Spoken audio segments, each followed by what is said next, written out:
here is a story about a group in SDAR that was destroyed but rose back up. But of course, I wasn't in it when it rose back up. So let's start from the beginning. When I was a Form 1, so when I came in, I was a Form 1, a kid Form 1, A first doing former. everything I want, running around, playing around. And then I heard of this one group, one organization. Organization? Or a group. It's a dance group, so Kulawangsa. So when I heard of it, I was like, oh, that's so cool. Let me try it. So I went ahead and joined it. And straight away, I was assigned to dance, endang. I'm pretty sure all of you knows what endang is. So it was very great, dancing and everything. And this was the beginning of this organization. Organization, right? So after things settled down, everyone was a bit happy, we did our first show, and many people liked it, and the teachers wanted more of us. But then there was this one guy who just had to come here. Yeah, I'm pretty sure Shauki remembers this. It's very, very gruesome. How to tell this again? So one day, our group teacher or facilitator, whatever they call it these days, Miss Nohayati, said there will be an outside coach who will teach us new dance moves. Ah, cool. So day one of him coming in, oh my God, I cannot even bear to tell you what happened. Actually, What happened? Chucky, can you help me with this? So what actually happened is very hard. So if you all could come here and get a close-up view of this thing Chucky will do. Yeah. Everyone come here. Those of you who want to see this, yeah, it's very excruciatingly painful to say in the least. So day one, he comes and then groups everyone at the foyer, and then he started to ask to do kekuda, which is basically another word for duduk stand. Actually, it's more down, like, oh my God. Yeah, more down. So something like this. So he asked us to do it for at least 3 minutes, something like that. Non-stop. 3 minutes with hands, of course.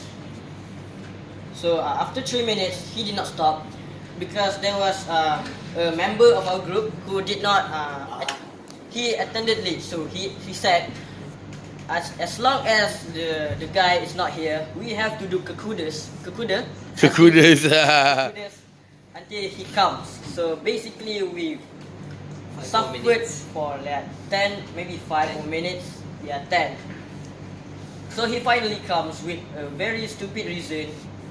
But the very stupid thing was he did not do it. Like he only did it for 1 minute, and then we had to move on to the next exercise. So the next one, which I think was planks, mountain cobra. So if everyone could come closer, because this will be done live. This is done. Okay, so basically, what I'm trying to say is, come closer because they can't see me. I'm gonna go underneath the table. Okay, I'm here. Come on, guys. Come on. Back.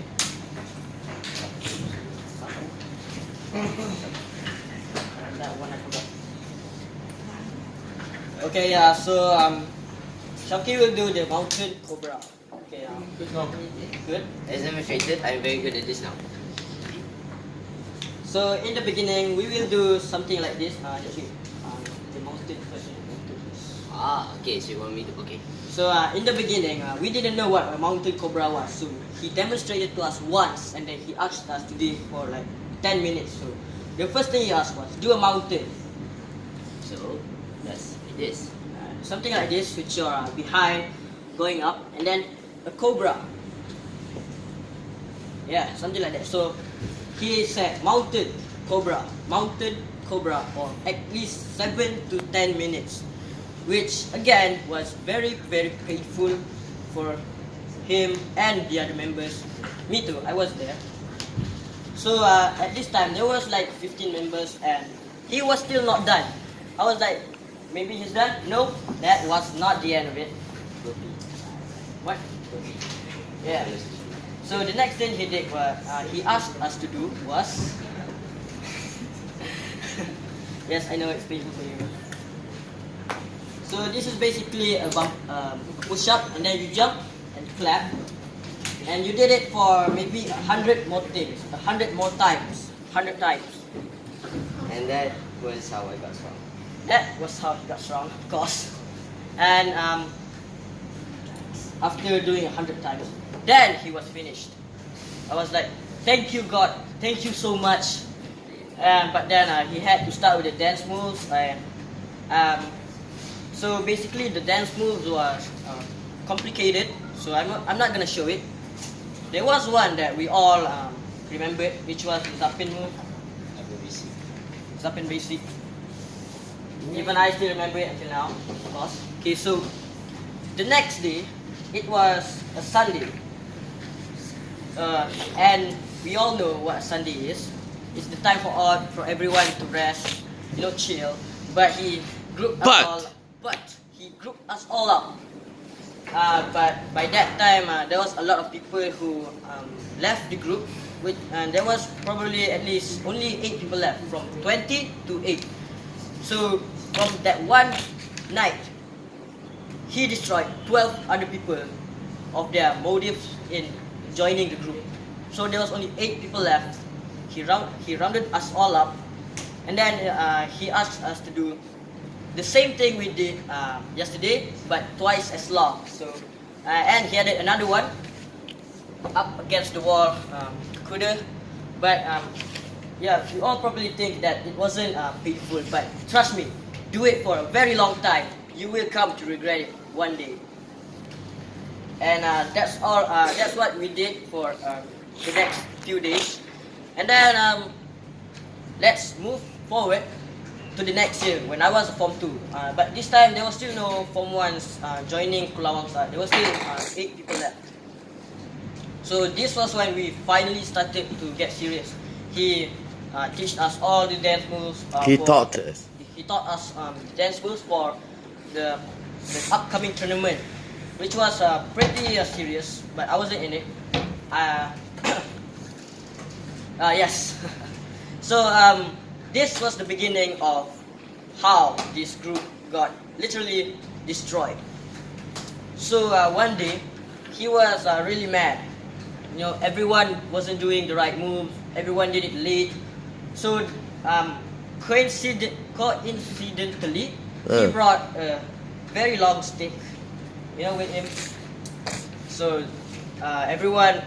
every time we did something wrong, he would either punish us with very excruciatingly painful moves, or just hit us with the stick. I wasn't hit because luckily I was up top notch that time. I was in perfect condition that time. So a few days later, he decided to get more serious. So basically, this is when I was kind of demotivated, but I still didn't leave.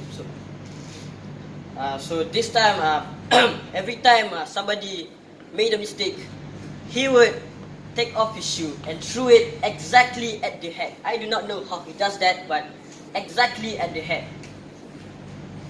And then, when things was not enough, he got out his best move ever, throwing a chair. So basically, the plastic blue chairs at that one? Yeah, that one. So that time he was like really mad, like, do it the right thing. Sus. But it hit seriously hard at the body. I experienced this myself.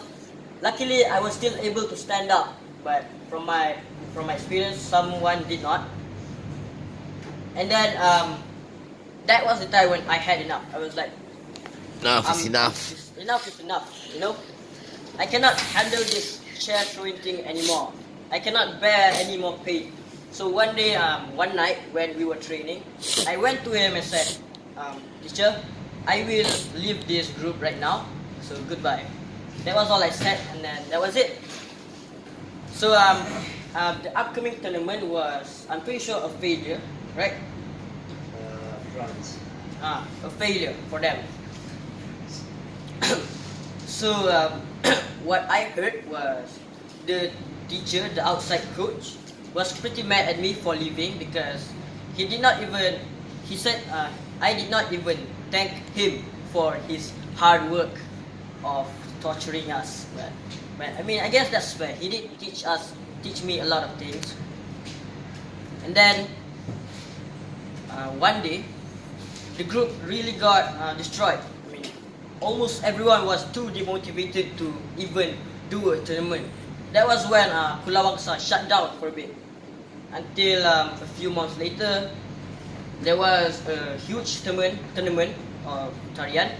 So this time, somehow, the outside coach, I'll call him The external coach. the external coach. Somehow he was kind, which was impossible for him at that time. He was very kind, did not even lift a finger to torture us.